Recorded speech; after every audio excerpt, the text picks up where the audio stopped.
Hi, and welcome to Xamarin University.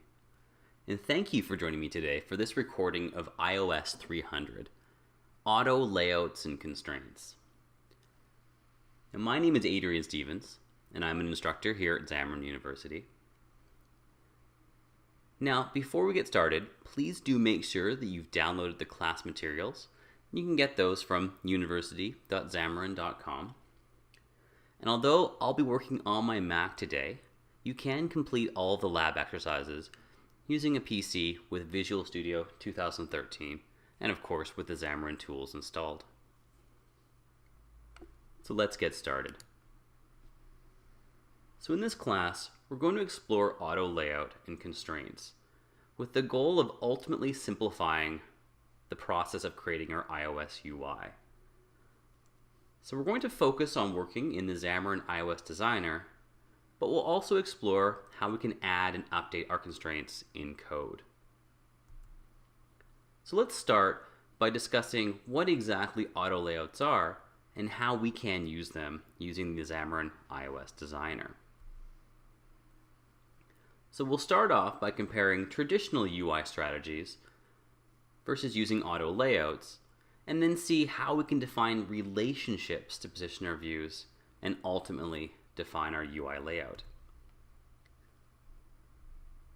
So why are we interested in this?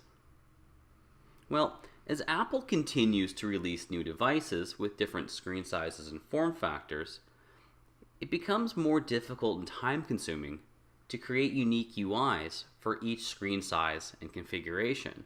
And by that I mean having iPhones in landscape versus portrait, and the same goes for iPads. But beyond just handling the different screen sizes and orientations, we should be thinking about creating dynamic UIs that can respond to things like user-selectable fonts, and even adjust spacing and sizes of our views when changing locales. Now, localization can be especially challenging with languages such as German, which tends to swell when translating from English. And so if we can create our UIs that are able to react to content size, it's going to make our lives much, much easier. So typically, or even traditionally in iOS, a user would work with the frames defined on our UIView elements. So either from within the designer or in the code behind. And although this approach works, it often relies on predefined values or even algorithms in the code behind that will calculate sizes and positions at runtime. And it can be a bit tedious and possibly even error-prone, especially when dealing with issues like localization and orientation changes. And as well, it's also more difficult to visualize what the layout's going to look like without actually running the app. So with that, it'd be nice to have some tooling where we can visually design our UI. And of course, we have had that before. And we've even had systems in place that would allow some type of reactive design. And so let's talk about where auto layouts came from. And prior to auto layouts, Apple did have another UI system called springs and struts. And it could be used to dynamically place controls within our UI. But unfortunately, it tended to be a bit difficult to implement, and it did lack ultimately the flexibility that we needed to create complex reactive designs. And so because of this, developers tended not to use it and traditionally would hard code a lot of their layouts. And so Apple realized that a better system was needed. And so back in OS X, version 10.7, they introduced auto layouts. And this was brought in to be a replacement for that somewhat clunky springs and strut system. And shortly afterwards, Apple ported that to iOS for version 6. And so auto layouts are a system that will allow us to lay out our user interfaces using mathematical descriptions of the relationships between the visual elements. Or more simply, it's a responsive design approach. Now, unlike that traditional hard-coded style, we can set our views to size and position themselves relative to one another. Now we are still able to define constant values for our properties such as our position and our width and our heights, but it becomes a more powerful system when we ultimately define relationships versus hard coding values. Now we've touched upon some of the benefits of auto layouts already, and that we want to be able to create these reactive UIs that will be flexible enough to work across different screen sizes, form factors, and respond to orientation changes. And we want to do this all from a single UI definition. But additionally, as we're going to see in our upcoming IOS300 class, we're going to need to use auto layouts to fully take advantage of the new universal storyboard feature added in iOS 8. And with that, it's going to allow us to create a single storyboard that will work across all current iOS devices. Where currently, or for prior versions of iOS, you will need a different storyboard definition for iPhones versus iPads. Now, when working with auto layouts, we add something called constraints to our views. And simply stated, the constraints are the relationships between the views. And we'll use constraints to ultimately control both the size and position of our views. Now, to do this, we can apply constraints to several properties of our views. We can constrain any edge of a view, so the left, right side, top or bottom. As well, we can constrain the center position of a view, either horizontally or vertically, or both. And finally, we can apply constraints to the width and the height of a view. And as mentioned, we can apply these constant values to our constraints, so we are still able to do things such as set a fixed width or height, or set a fixed distance in any direction to another view, including the parent, which might be your view controller. And so by using these constant values, we are still able to set explicit values for our sizes and positions. So I want to start now with a flash quiz and just get us thinking about auto layouts and the reactive design process. So take a look at our slide on screen. And I want to take a minute to think about how applying constraints will affect our views when the size of the parent view changes. So for example, when rotating an iPhone from portrait to landscape. Now in this case, we're applying constant constraints to the width and the height of a button, and constant constraints to the position of the button relative to the top and left edges of the parent view controller. And note, we see the number of points, and this is not resolution, this is designer points, and it's 320 by 568, so this is likely an iPhone 5 or 5S device.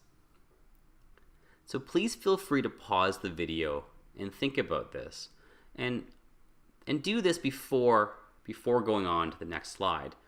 Let's think, what is going to happen when our device is rotated to landscape given these four constraints?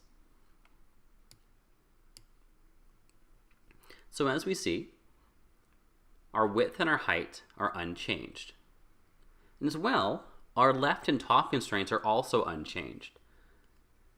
And so we still are the same distance from the left edge of our parent view controller, and we're the same distance from the top edge of the view controller. So in a sense, nothing has changed, but it does feel like the button is now lower and it feels like it's too far left. It's not nicely centered anymore, but it is respecting these constraint values. And this is correct, and this is exactly how a button would behave if we were using constant values to define its frame. Now let's look at a different question now. In this example, we're no longer setting a width constraint. Instead, we'll constrain the left and right edges, which will effectively define the button's width. Now what happens when we rotate to landscape? And again, please feel free to pause the video, think about the answer for a minute before progressing. All right, let's take a look. Now in this case, things are a bit different. So let's start with the top and the left constraints. Again, these are unchanged. The left edge of the button is still that same that same distance from the left edge of the view controller, as well as the top. But now the right constraint is defining the right edge, which is ultimately changing the width of the button, and our button is becoming wider. And this may or may not be an ideal scenario for you for your UI, but this is now a reactive design. Our button is able to scale with the shape of its container. And although this is a very simple example, this should start to give you an understanding of what we can do with auto layouts and constraints. So let's do an exercise together and just get a little bit of hands-on practice working with constraints in the designer and see what they can do for us. So please switch over to your favorite IDE, and of course pause the video as needed if you need a moment to get caught up.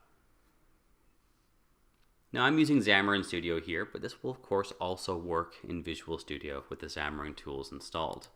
And I want to make a brand new iPhone application.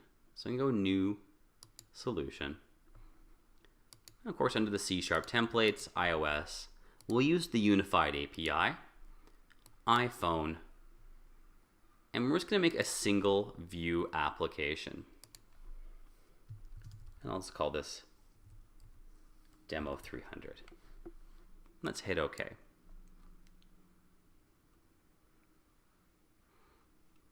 And once your project is up and running, I'd like you to open up the storyboard. So expand the project, open up the main storyboard, and wait for the designer to render the view.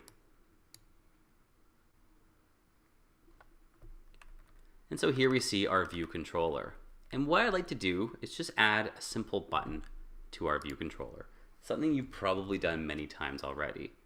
I'll take the button, and I'm going to position it towards the bottom and center it.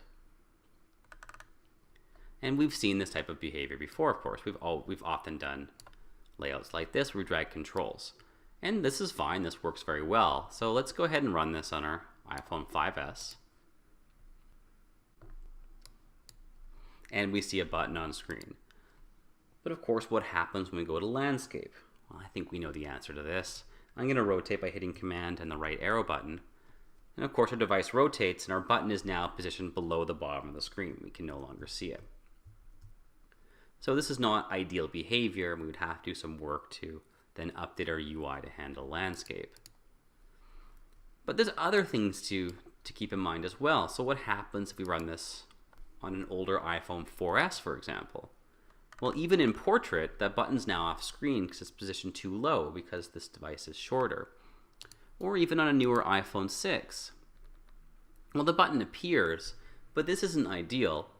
It's no longer nicely centered at the bottom of the screen. It now just feels like it's floating in the middle of our view controller.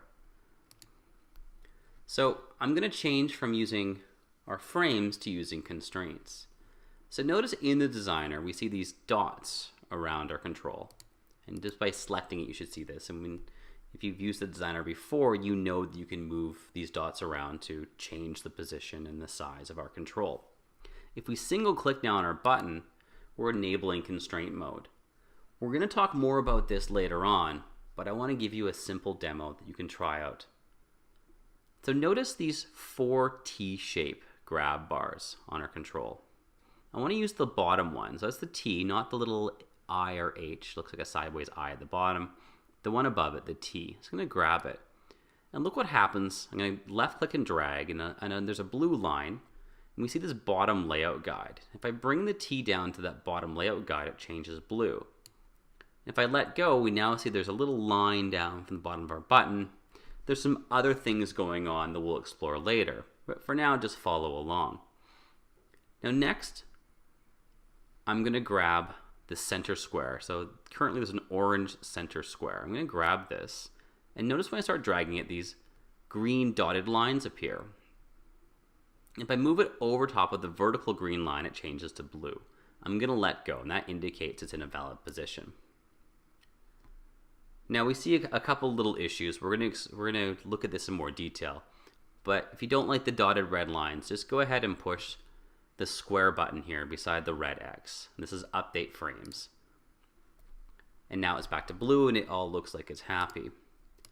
And so what we've done is we defined two relationships. One is we fixed a distance to the bottom of the view controller. That was the first action we did. And then we set a relationship of the center of our button to the center of the view controller. And so now our button wants to be in the center position, the same center as our view controller, and be a fixed distance from the bottom. Now what's powerful about this though is we're no longer setting a fixed location of our control, we're setting a relationship. So when I change to landscape, what's going to happen? Well, that relationship with the bottom of the screen is maintained, and that relationship with the center of our view controller is maintained, and so our button stays centered and has that nice distance from the bottom of the screen. As well, I can run it on other devices like the iPhone 6 now,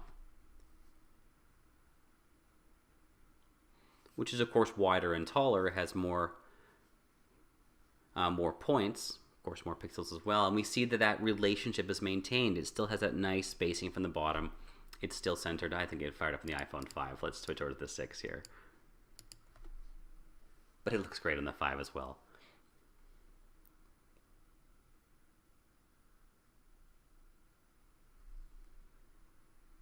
And here we are. And there we are. As I was saying, we still have that nice spacing just as it was on the 5S. And again, of course, I can rotate this to landscape and that relationship is maintained.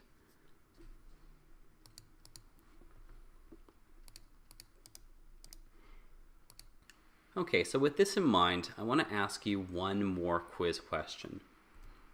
And again, I do encourage you to pause the video, take a moment to think about the answer before going on. So we have a similar setup again. We have an iPhone in portrait, and we have a button in the middle of the screen.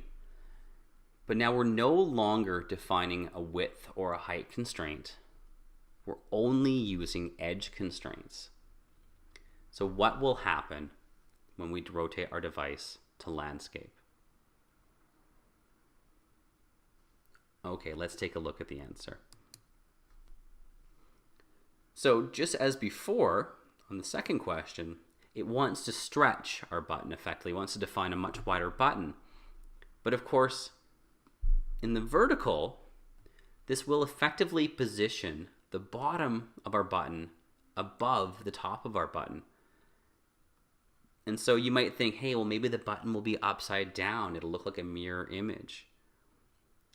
But no, the top edge of the button does need to be above the bottom edge.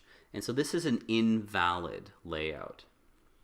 And so ultimately our button will not be rendered correctly because that top constraint will place the top of a button below the bottom. And the designer will show us an error at the design time, and we won't see the button at runtime. Now this leads us into an important concept when working with constraints. This is the concept of a fully constrained view. And when a view is fully constrained, the constraints are providing enough information to uniquely describe the size and the position of the view. And so with this, our constraints effectively are replacing the frame property, and our view, our control, is being defined solely by the constraints. Now we've taken a look at using constraints in the designer, but there are actually 3 ways to create constraints. So of course there is the designer, and that is our preferred way, but we can also use something called the visual format language, and this is meant to be a simplified way to work with constraints when working in the code behind, and we'll look at that more in just a moment. And third, we can work directly with the auto layout APIs, again, in our code behind. So I really do think the designer will be your go-to for creating constraints. It offers easy access to most of the features of auto layouts, but it also provides immediate design time feedback. And this includes not only the appearance of your views, but it will also provide visual cues if it thinks your views will not be rendered correctly at runtime. And it's also typically considerably faster to create constraints in the designer versus working in code.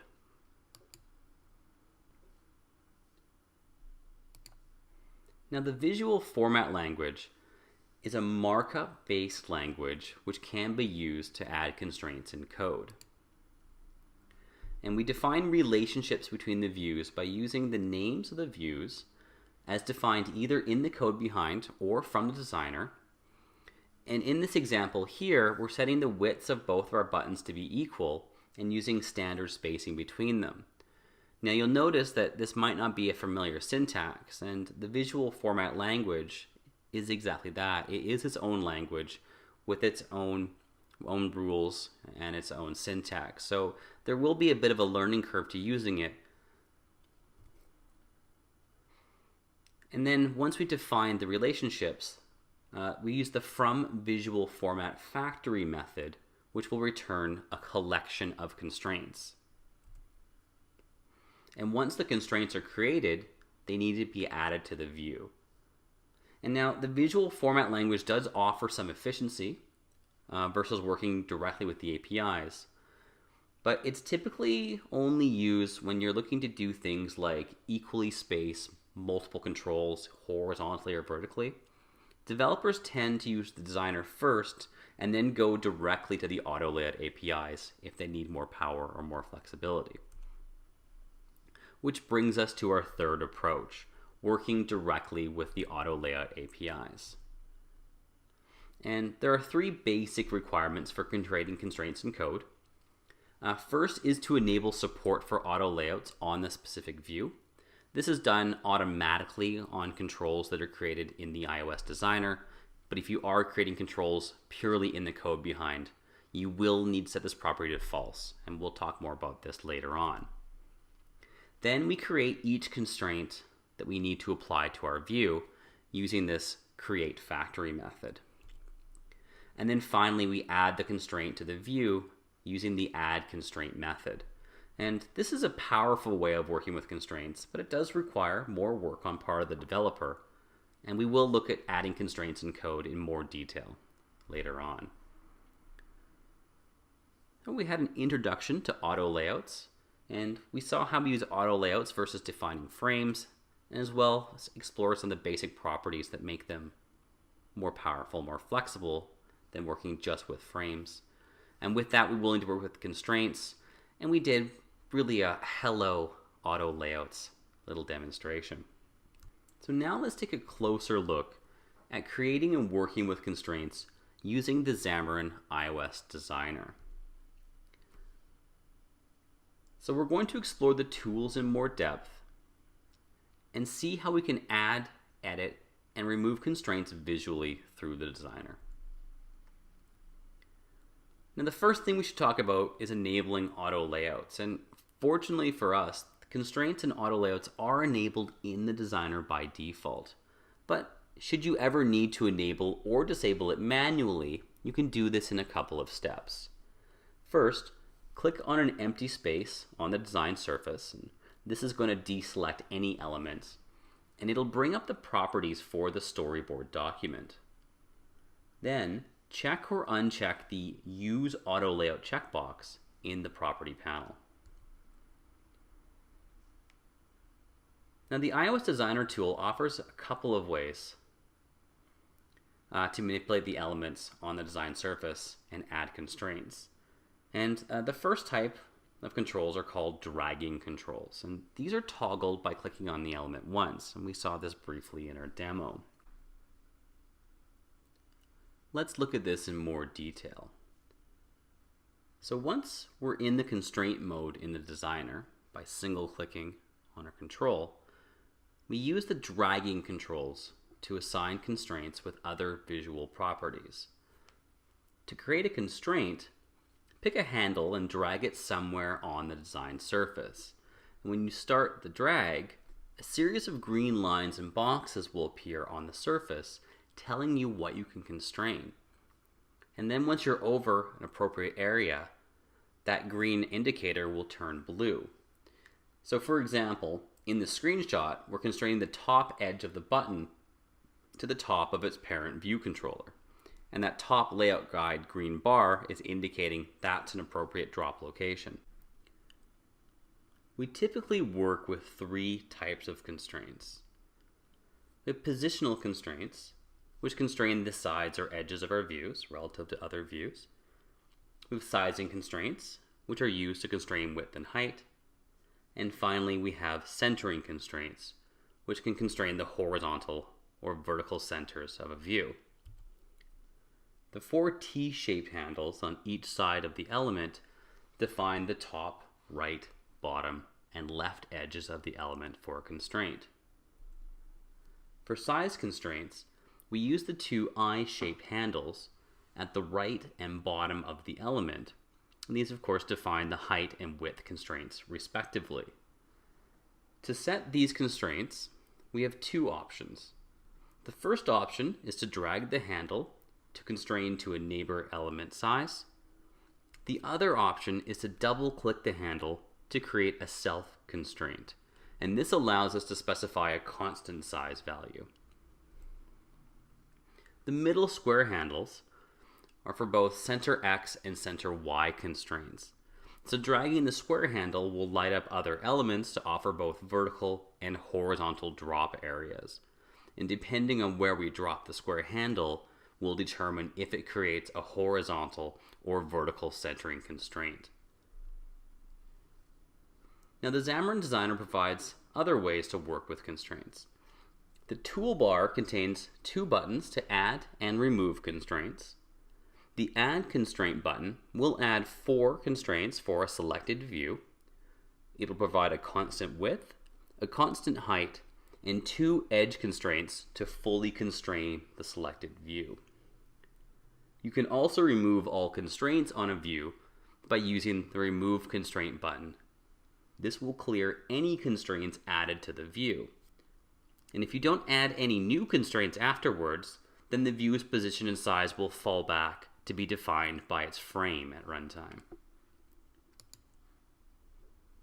Now, when working with the designer, it's often helpful to use the document outline.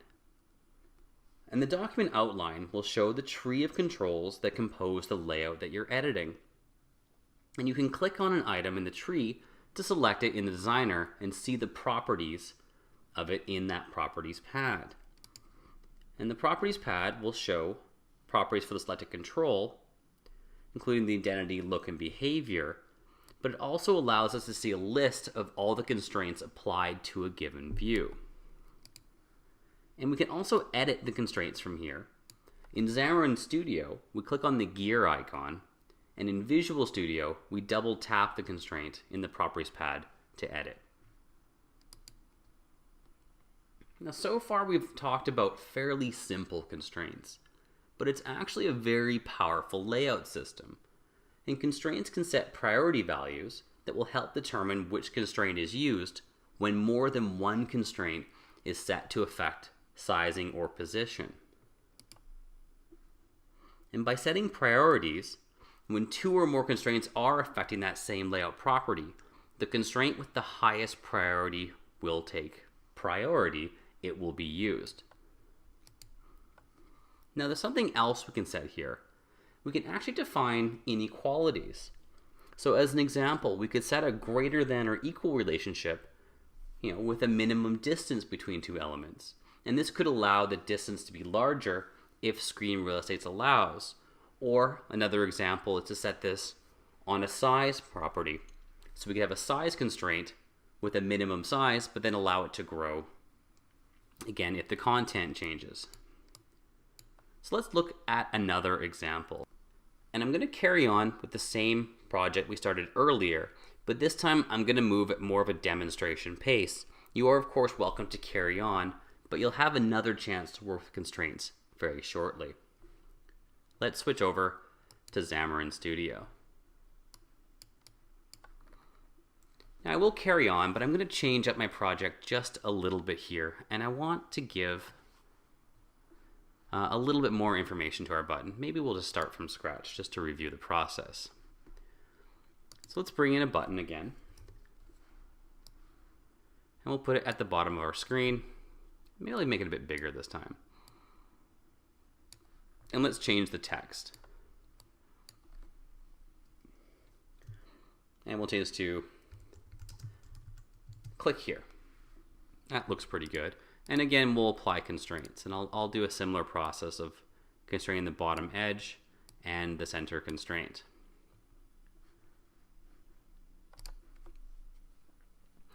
And we saw earlier that this will maintain its position regardless of orientation. So of course in landscape it works very nicely as well. Now what happens if we want to add some additional controls? Well, I like to add a label. I'm switch to landscape for a moment. I want to add the label to the left-hand side of my control. I'm going to put it here, and again, we're going to open this up just a little bit. And let's change the text, and I'll say something like, check this out.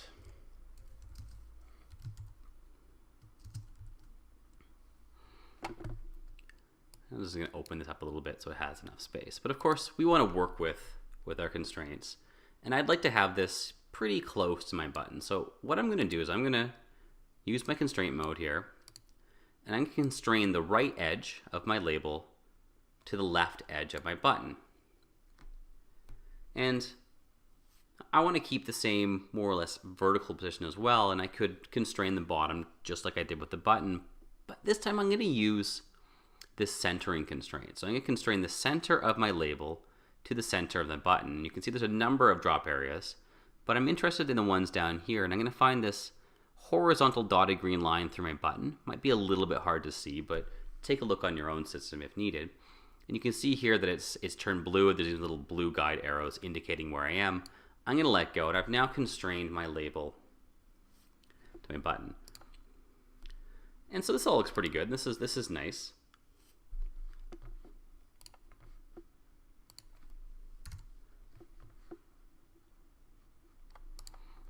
And so let's try this out. So I'm going to run this, I'll do it back to my iPhone 5.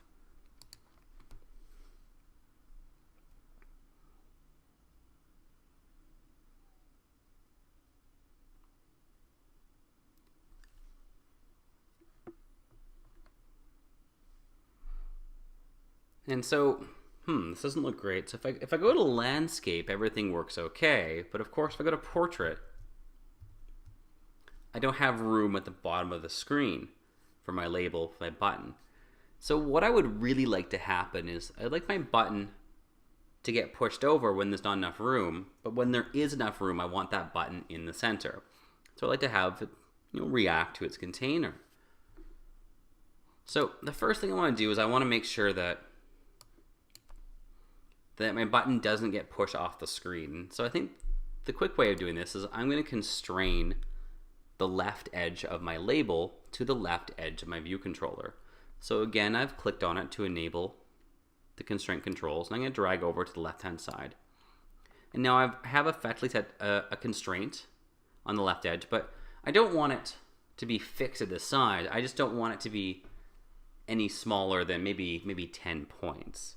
And there's a few ways I can do this, but I think a simple way is I'm going to set this constraint to be 10 points, and then have the label adjust. So let's do this here. So I can click on my constraint, and I actually get the editing here. Alternatively, I can just go to the layout, and if I click on my label, you can see there's a number of constraints here.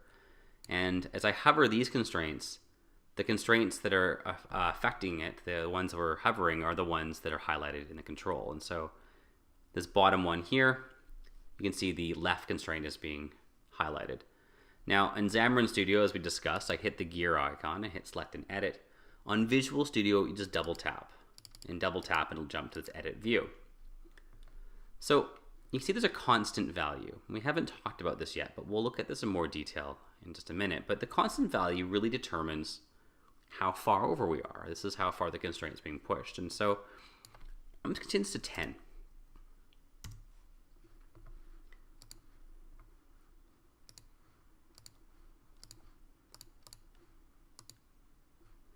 And you can see what happens is our label now is constrained between the button and the left edge, but my text got pushed over, and so I'll just change my label. I'm going to right align this. And so this effectively works as it is. This looks pretty good, and let's run this a second time.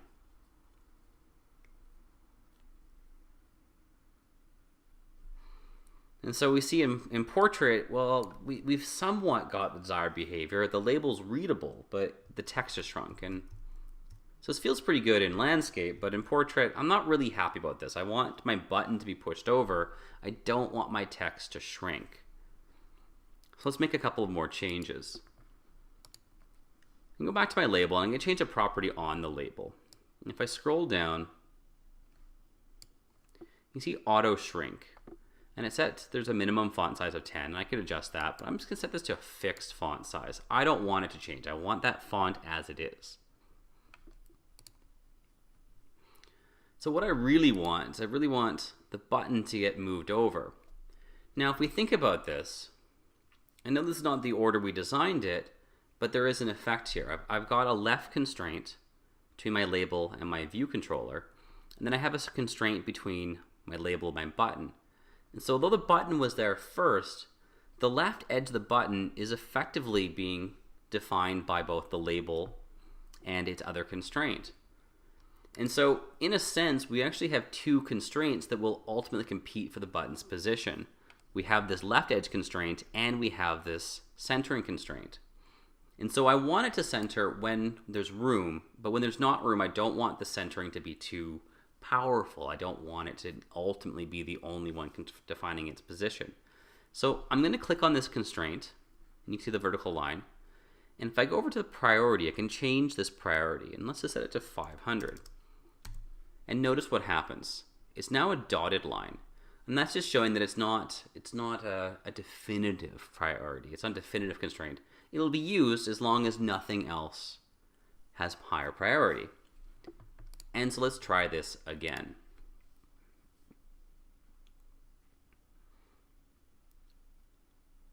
And so now we see we don't quite have enough room, of course, to fit the label and the button. And so that centering constraint on the button loses out to the edge constraint. And so it gets pushed over. But when there is enough room, the button can still be centered. And so it will use that constraint as long as nothing else conflicts with it. In this case, we're effectively allowing our label to grow, so it's not pushing our button over, and it will still center as well as it can. And you can again start to use these techniques to build up more complex reactive UI designs.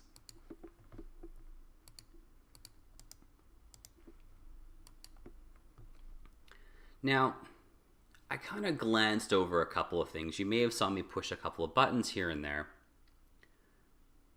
And you may have been wondering what I was doing, and that was intentional, and I am going to catch you up. I want to focus on a few of the key points first.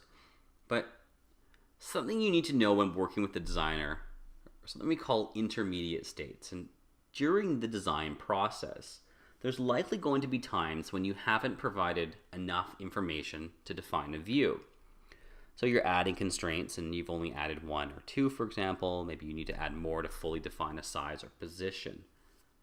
And so we can get our views into these intermediate states, and you need to be aware of them. And there's three I want to talk about. And the first is ambiguous frames. And so this is simply when we haven't provided enough constraints to fully define the size or position. We also can have conflicting constraints, and this happens when we have more than one constraint with equal priorities acting on that same position or size. And we will see an error on the designer, and we can, of course, correct this by adjusting our constraints.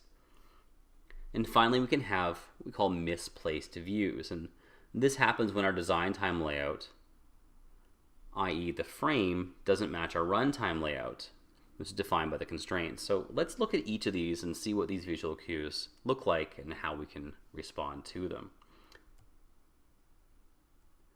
And of course, the designer will give us these visual cues to warn us in most cases. So one of the most common ones you're going to see is the difference between the design time and the runtime. And fortunately, the designer helps us with this, and it does allow us to work with and visualize views even if they're ambiguous or under-constrained. And it does this by displaying the views on the designer using the frame property. But ultimately at runtime, our controls will be defined by the constraints. And so there are effectively two systems for laying out our controls. And we have a design time versus runtime. And so views at design time, again arranged by their frames. And so the iOS designer helps us deal with these differences in a couple of ways. So we have an orange outline error indicator. And that indicates both frame misplacement and under constrained items. It's just a warning color. And the item will always be rendered on the surface using its native frame.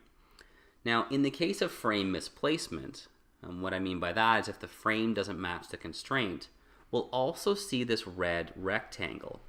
And that's going to mark where the item will actually end up when the application is run, or the runtime layout. And so we can use controls in the Xamarin Designer to fix this. And there's this button here, and with this button on the right-hand side you see, and you saw me use it a couple of times in the demonstration. And what this does is this asks the designer to update the frame to match the current constraints. And so sometimes when we add constraints, the frame gets a little bit out of sync. We'll push this button, and you'll notice that the errors will go away, and the button will render in blue. You just want to be careful that this red dot is meaningful. You don't want to have that red dot off screen, for example, and update it, and it'll change the frame to something that won't render. But in most cases, this is very, very helpful and something you'll likely use throughout your process.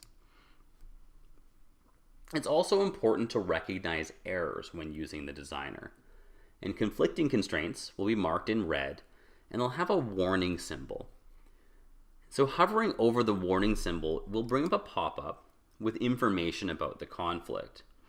And so if you click on that marker icon, you can get details about under constrained items in the scene or conflicts, and then solve the issues by either fully constraining them or removing conflicting constraints. And you can see an example of this error in the screenshot. Now there is one last thing I want to talk about, and this is something else I sort of snuck into the demo. So you may have noticed in our first exercise, and actually that second demo as well, that we only added 2 constraints to our controls, but they still displayed correctly at runtime. And this is because both buttons and labels have something called an intrinsic content size. And so for these types of controls, we're not required to add 4 constraints.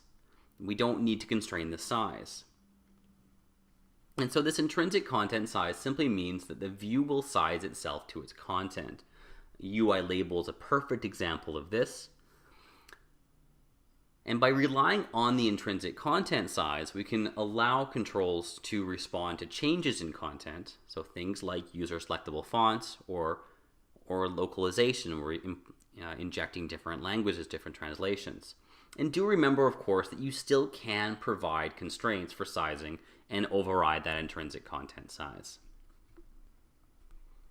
So it's time now for your first individual exercise, and you're going to get a chance to use auto layout to do a more complicated UI design. Now before we start the exercise, let's take a look at our downloaded course content.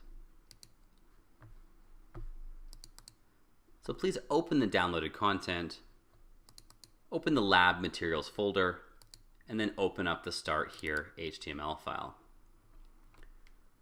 And we have our class overview, our expected duration, and of course, this is a PDF version of the lecture slides I'm using today. Don't forget you have these. They're an excellent source for review after working through the video. And of course, we have our exercises listed below. We did the first exercise together earlier on, and it's time now for you to do exercise number 2.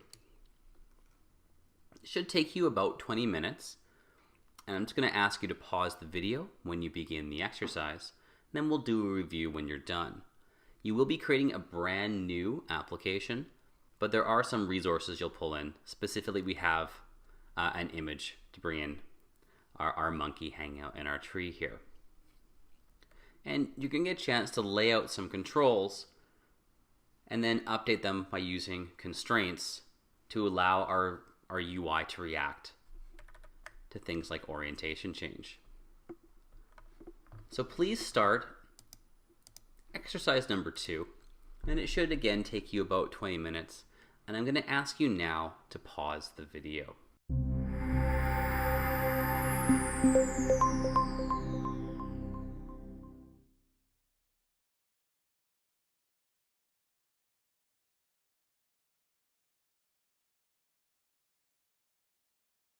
great. Let's review. So this exercise had you make a brand new iOS solution. And again, we want to be using the unified templates. And in this case, we made a single view iPhone application.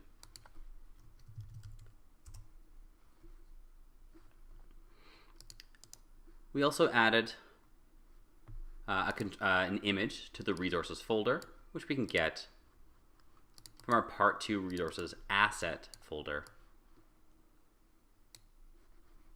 And we'll copy that in.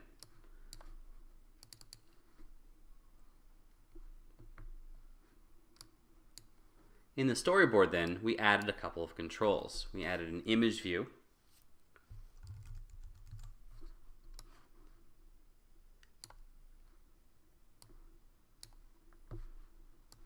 as well as a text view, which comes with some pre-populated text by default, which is perfect for our purposes today. And we'll resize this control to make good use of the available screen space. And a simple matter of setting the image on our monkey. And then we can add constraints by pushing the Add Constraint button. And we see the blue lines indicating our constraints. And this shows us that it's added a width constraint and a height constraint, as well as constrained the top of the image view to the top of the view controller. The same on the left-hand side. On our text view, we'll add the constraints manually, and we'll constrain the top of the text to the bottom of the image, and then we'll constrain the other 3 sides to the view controller. And we can see that our control, when it was under constrained, was orange, and once we added that 4th constraint, it then changed to blue. It was fully constrained. And then if we run our application on a device or a simulator, it looks normal in portrait, but of course we can now rotate to landscape and our controls will react. And there's some additional steps in the lab to adjust both the controls, and you could adjust the sizing as well. And later on we'll see how we can make better use of the available screen space, because of course we do have this big open white area. Might be nice to adjust our layout to make better use of the available screen orientation, screen real estate I should say. So we've done quite a bit already. We saw how we use auto layouts in the designer, and we talked about some of the features that the designer provides. And really I hope by now you're seeing the designer is a very powerful tool for using auto layouts and constraints. And we also now know how to recognize some of the warning symbols that the designer provides for us. Now, the designer is an excellent tool. And as you can probably tell, I'm a big fan of using it for laying out our UI. But there are times when you're going to want to work with the auto layout APIs directly. So in our next section, we're going to see how we can create new constraints in the code behind, as well as change constraints that have been previously added to our views. Now this includes constraints created using the designer. So again, there may be times when you want to update your layout based on an event. An example might be when a device is rotated to landscape, or even possibly based on user input. And so in these cases, you're going to be working in the code behind. And we talked about this earlier, and if we've already added constraints using the designer, we're all ready to go. But if you're creating views dynamically in the code behind, by default they're set up to work with the old springs and strut system, so we need to turn that off. And we do this by setting the translate auto resizing mask into constraints property to false. It's a big name, but a very simple line of code. And this will be false by default for controls created in the designer. Now to work with constraints in code, we'll be working with the NS Layout Constraint class. And we'll use this to create and update our constraints. So for existing constraints, there's a couple of properties we can work with. We can change the constant value, which will allow us to do things like update sizes or positions from other controls. And we can also change the priority, and this is a powerful way of defining multiple constraints, but then by changing the priority, we can say, we'll use this set of constraints instead of the old set of constraints that will ultimately change the position or size of our views. And then we can also create brand new constraints. And we do this using that static create factory method. You can see that right there, nslayoutconstraint.create. Now, when we create new constraints, we're going to include one or more objects. We'll define the attributes, the relationship, and set the constant value. And so let's look at these properties one at a time. So first I want to look at the views, and we're going to need to specify one or more objects. And the first object is required, but if you're setting constant values such as a fixed width or height, you can leave out the second object. Otherwise, we'll have that second object, which will be really the partner, and the constraint will be between the first and second view. Then we have NSLayout attributes, and that specifies which properties are used in the constraint. And these can be different for each object. And so as an example, we could constrain the top of one view to the bottom of another one. Now, the relationship specifies whether the constant is an equality, meaning a fixed value, or an inequality. As they say here, the greater than or equal, or less than or equal. And the constant, either a fixed value or the difference between the attributes. And so if we're going to equate properties, we can leave this constant value as 0. And so in that case, if we had our attributes as widths, for example, we could have the constant as 0, and then we'll be constraining one view to the width of the other view. If you want to have one view being slightly wider than another, then we could add values to that constant. And the last property you want to mention here is the multiplier. And this is applied to the result. And this is very useful when you want to scale properties. An example here is if we want to constrain the width of a button to be twice that of another view, we can set that multiplier to 2. Now, once we've created a constraint, we can add it to a view using the add constraint method. Alternatively, we can add several constraints at once by using the add constraints, the plural version of that method, passing in an array of constraints. We can also remove known constraints using the remove constraint method, or as well remove a collection of constraints, an array of constraints, using remove constraints. And then finally, to recalculate the layout of a view, when constraints have been added or removed, we should call set needs update constraints to update the view, to update the layout. So here's just a simple example of adding a constraint to a button. So the button was created in code. We're going to set translate auto resizing mask into constraints to false. Then we'll create a constraint using the nslayout constraint factory method, and then finally add the constraint to the appropriate view using the add constraint method. So we talked about changing constraints, removing constraints, and in order to do these on constraints that were created in the designer, we'll need to assign a name to that constraint.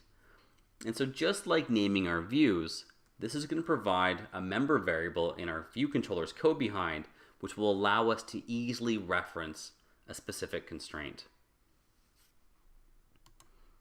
And so it's time now for another demonstration, and we'll just take a look at how we can add and update constraints in code.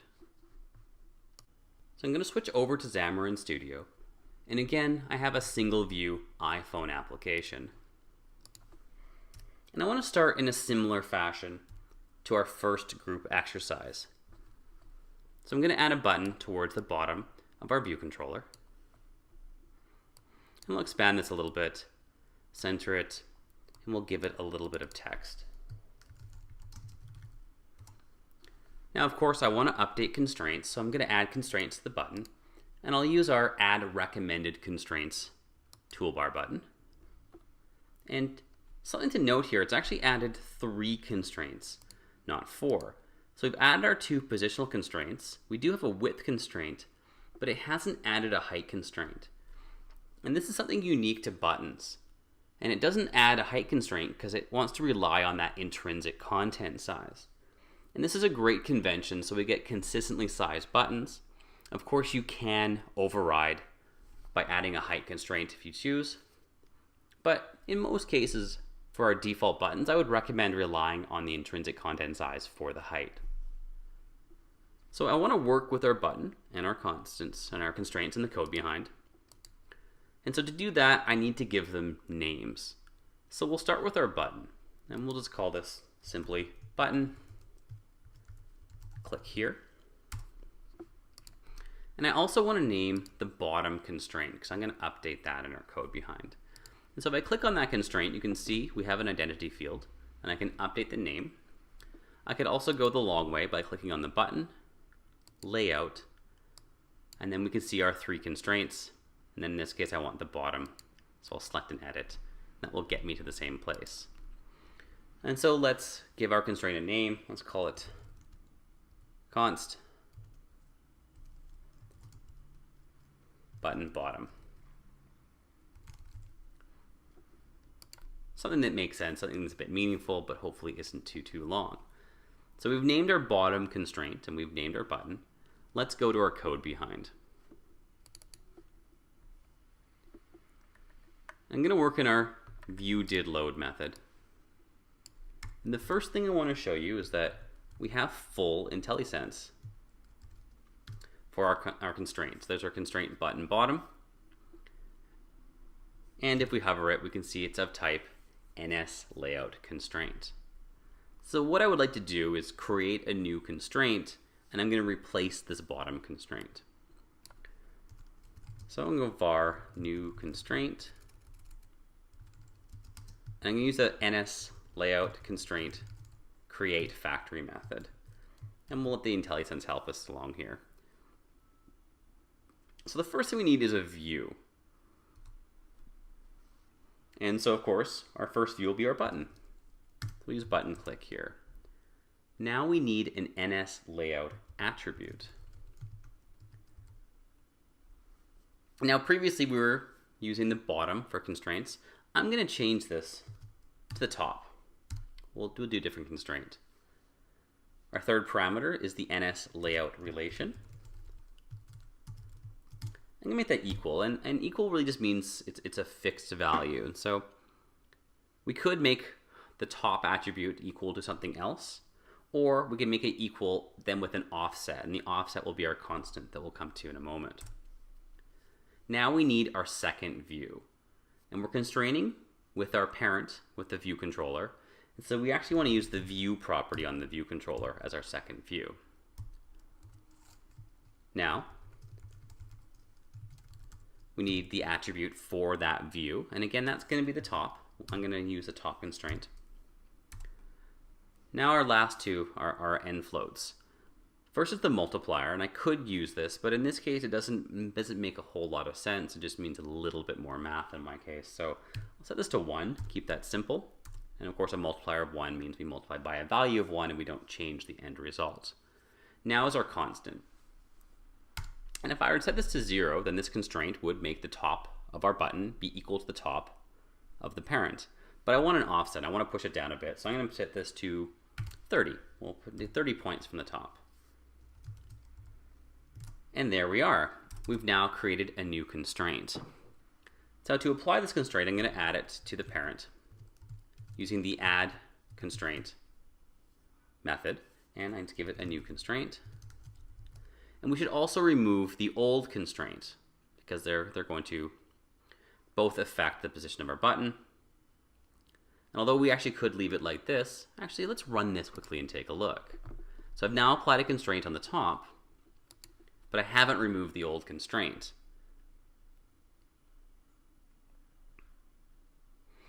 And although it's not easy to see with the button, we've actually constrained the top of our button to 30 pixels and the bottom of our button to the old constraint. And so our button is actually very large. And note that I can click very high up and very low down It's actually made a very, very big button like we saw in those quiz questions earlier. And that's not the intent I had. I actually would like the button aligned to the top. So I'm going to remove the old constraint.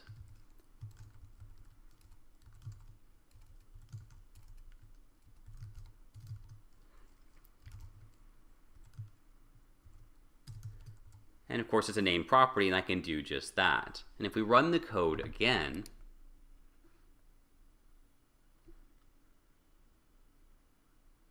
we see that our button is now aligned at the top, and we're back to relying on that intrinsic content size for the height.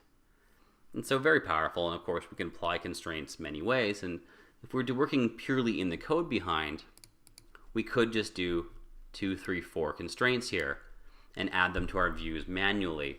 It's a little bit longer code, but it's still very doable, and just keeping in mind the order of the views, it's actually a fairly straightforward process. So don't be afraid of this long factory method.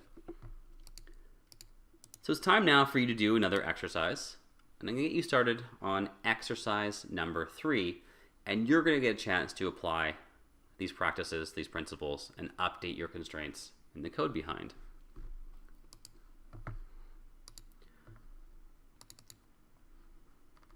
And look at exercise number 3.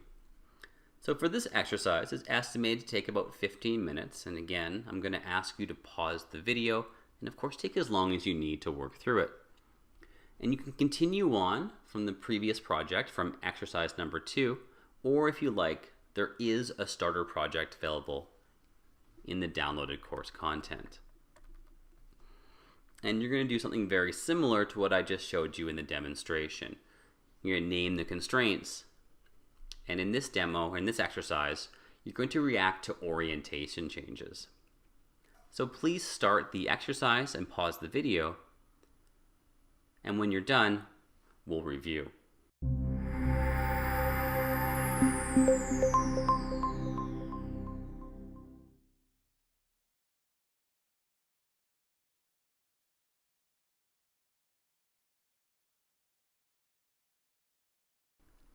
Let's review exercise number 3. Remember, of course, that you do have a completed solution in the downloaded course materials. I've gone ahead and opened the completed solution for exercise number 3. And we'll start with the storyboard. And it's in a similar configuration to exercise number 2, but we've named some of the constraints. Specifically, we've named the edge of the UI image view for the monkey image, as well as the constraint that goes between the bottom of the UI image view and our text view, and that's our constant top text. And this is again going to allow us to interact with the constraints in the code behind. So let's go ahead and look at that code behind now.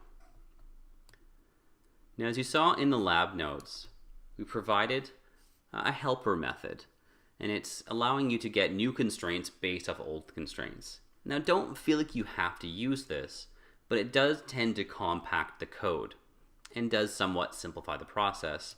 But if you'd rather use that NSLayout create factory method directly, there's nothing wrong with that at all. And so in this example, we're reacting to orientation change. So we're going to override the will rotate method, check the orientation, and move the constraints. And this is going to allow us to have a more reactive UI. And so we run our application.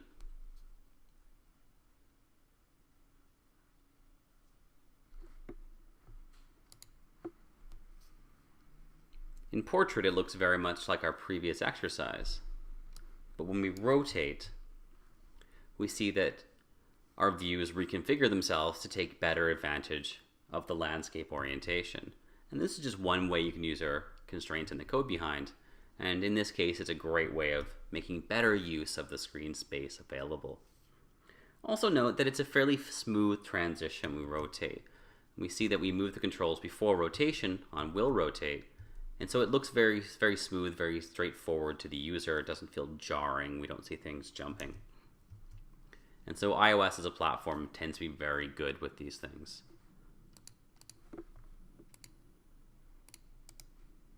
So next, I'd like to do another Flash quiz. And again, I do recommend pausing the video, thinking about the answers before carrying on.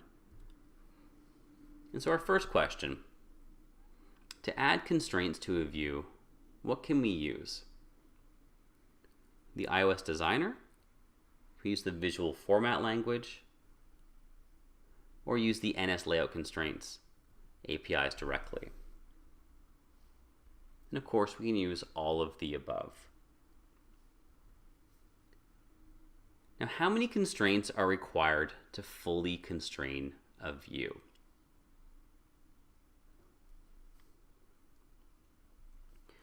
Now, the answer is 4, but in most cases. As we saw, we can rely on intrinsic content size, and so for some views, the answer is actually 2.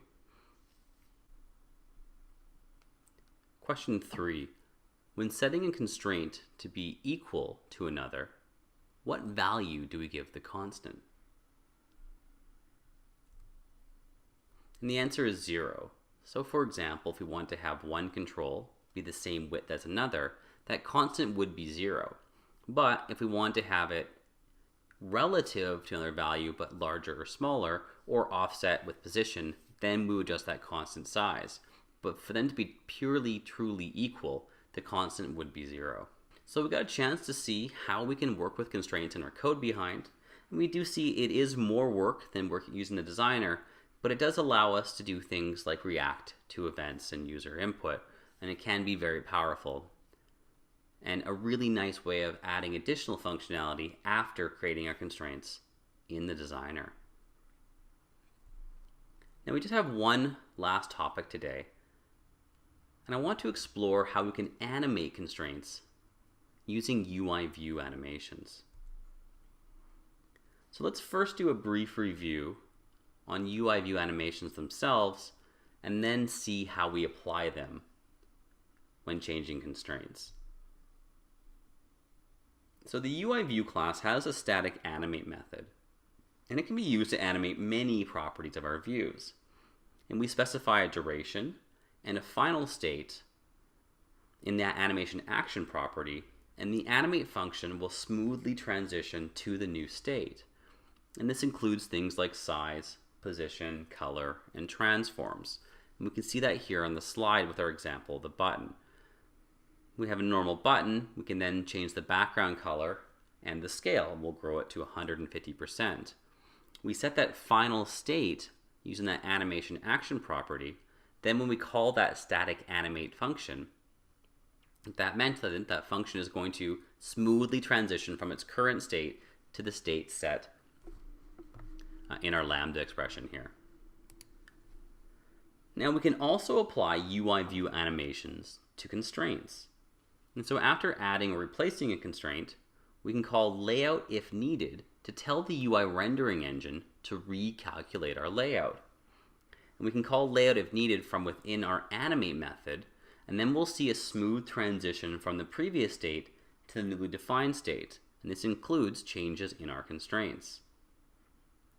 Now something I'm going to note here, remember in our previous exercise, we didn't actually call this layout if needed.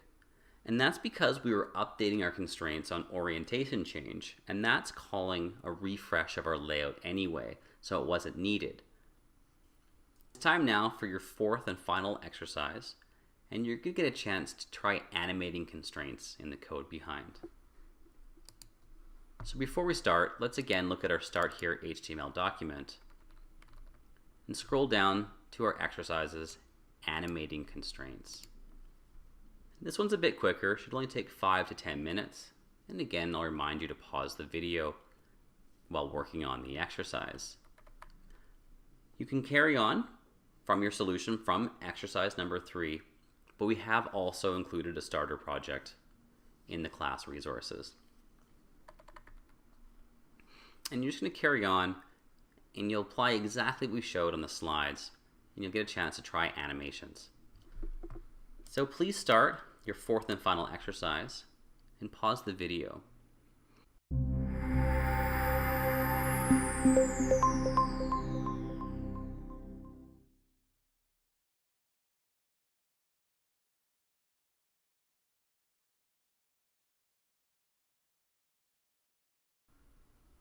Okay, great. Let's look at the completed solution. I've opened up the solution included in the class resources, the completed exercise number 4. And let's just go to our code behind in the view controller.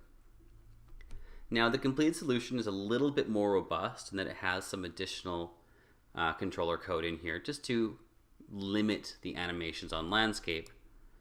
So it might be a little bit more filled out than your code, but it should be pretty similar. And you can see here that we're calling an animate monkey method that's going to do those constraint animations. Now if we scroll down to our animate monkey method here, we can see what's going on. And so first we're going to remove the constraint. Now remember, when we add or remove constraints, that doesn't actually cause the layout to update. We have to do something to trigger a layout update. So this means that we can make changes in our code here, and nothing's going to happen until we call layout if needed. And so at this point we then remove our current constant monkey edge constraint and create a new one. And what we're doing effectively here is just changing from a left constraint to a right constraint and changing the size of the screen. Then we'll use that UIView animate static method, set a duration of 2 seconds, and then set our final state. And our final state, we're just going to add our constraint and call layout if needed. And let's see what this looks like.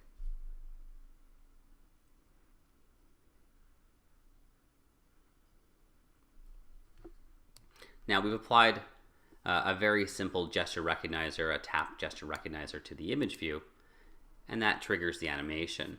And you can see here it does smoothly transition from the left side to the right side. And by default, our UIView animate function uses an ease in, ease out animation path.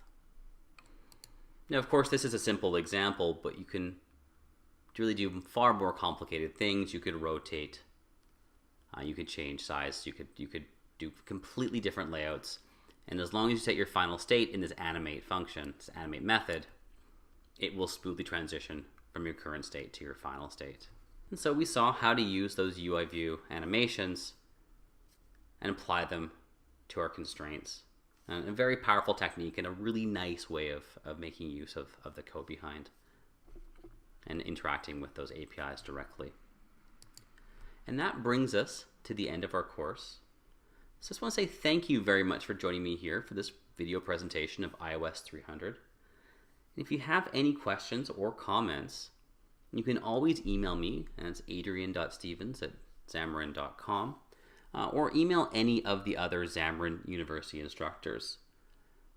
Don't forget, you do have a dedicated forum for Xamarin University students. You can always ask questions there.